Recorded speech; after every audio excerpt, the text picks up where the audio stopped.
I was born in the cold, wind-swept lands of the north. My life was shaped by nature, the sea, the storms, the sword. I worked the land and raised animals. I fished the icy waters and sailed to distant shores. And when war came, I fought. I was a warrior, but also a farmer, a seafarer, a craftsman. Now I speak not only to remember who I was, but to share how my people lived. Who am I? I am a Viking.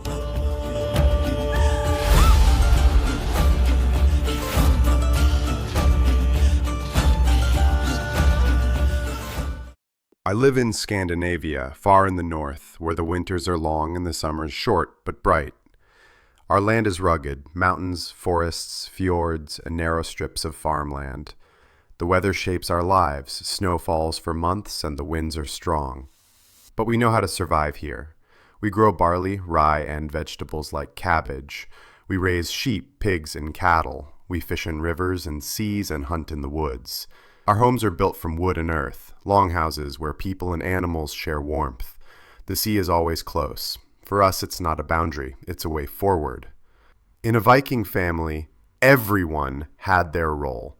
Men worked the fields, hunted, or went on voyages. Women managed the household. They cared for the children, prepared food, and made clothes. Women held a special place, often trusted with the keys to the home, symbolizing their authority. Children started helping early.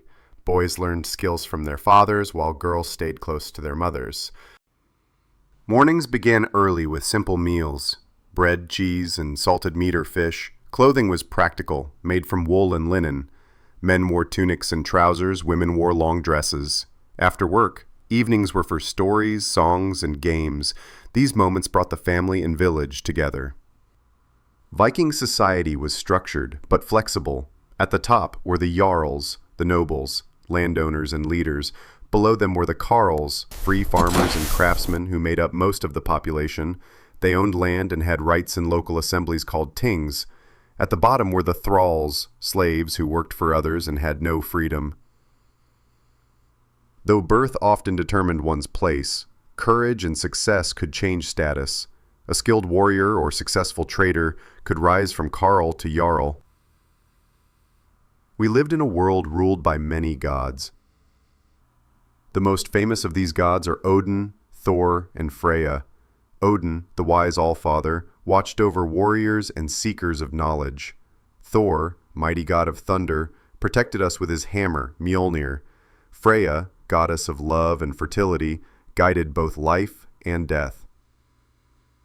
The runes you see here were more than just an alphabet. They were sacred symbols, both a part of everyday life and holding deep religious significance. We carved them on stones, weapons, and amulets, seeking protection and guidance. Our festivals were times of sacrifice. Through blots, we offered animals to the gods, asking for their favor and the land's bounty. Brave warriors who died in battle went to Valhalla, Odin's great hall, where they prepared for the final battle at the world's end. Our faith shaped every moment at sea, in fields, and at home. But change came with the spread of Christianity. New beliefs entered our lands, slowly replacing the old gods and transforming our world forever. Becoming a Viking warrior began in childhood. Boys learned to handle weapons early. Swords, spears, and shields were part of their daily training. They practiced fighting techniques, learned how to move quickly and defend themselves. Physical strength and skill were essential for survival. In battle, Vikings relied on swift surprise attacks. Their ships allowed them to strike suddenly and retreat before enemies could respond. These tactics made them feared across Europe. Warriors wore practical armor, leather, chainmail for the wealthy, and helmets to protect their heads. Their round wooden shields were both defensive tools and weapons. Every piece of gear was chosen to balance protection and mobility. Capturing enemies was common. Prisoners could be enslaved or ransomed, depending on the situation. How a warrior treated captives was a reflection of his honor. Victory brought honor, wealth, and sometimes land, but defeat was not shameful. What mattered was fighting bravely. Death in battle was sacred, a gateway to Valhalla, where fallen warriors prepared for the final battle at the end of the world. Warriors held an important social status. Their skills and successes in battle earned respect and often leadership positions within the community. Warfare was more than fighting. It was a way to prove one's worth and secure one's place in society. For us Vikings, the sea was not only a path, it was the heart of war, trade, and exploration. Our strength as warriors was deeply tied to our skill as seafarers. From the moment we could lift a blade, we also learned to ride the waves. Our longships were fast, sleek, and shallow-bottomed. They cut through the ocean with ease and slipped into rivers where no enemy expected us. With these ships, we could land, strike, and vanish before any defense could be raised. Speed and surprise were our greatest weapons. We did not fear battle at sea. Sometimes we clashed with enemy ships, boarding them with axes drawn. Our shields were round and strong, and our leather or chainmail armor gave us both protection and agility. Every warrior knew how to fight on the deck of a rocking ship. The sea gave us reach into deep river valleys, behind enemy lines, and far beyond our homelands. We could sail for weeks across open water, through storm and cold, always ready to fight or trade. These were long, harsh journeys, testing both our strength and spirit. But it was not only war the sea gave us. It brought us to new lands. Our ancestors reached the shores of England, Ireland, and Francia. They settled in Iceland, Greenland, and even Vinland across the Western Sea. We were also traders. When there was no battle to fight, we sold goods in distant markets.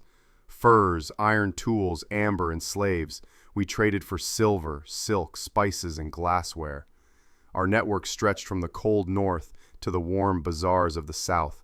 Some of us followed the eastern rivers down into Slavic lands, all the way to the gates of Constantinople.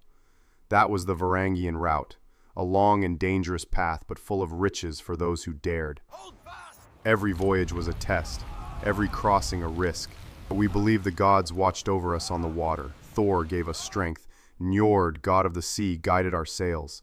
And when the storms came, we sang to calm our fear, trusting that if we died, it would be with honor. To sail was to live, to face the vast unknown and claim it.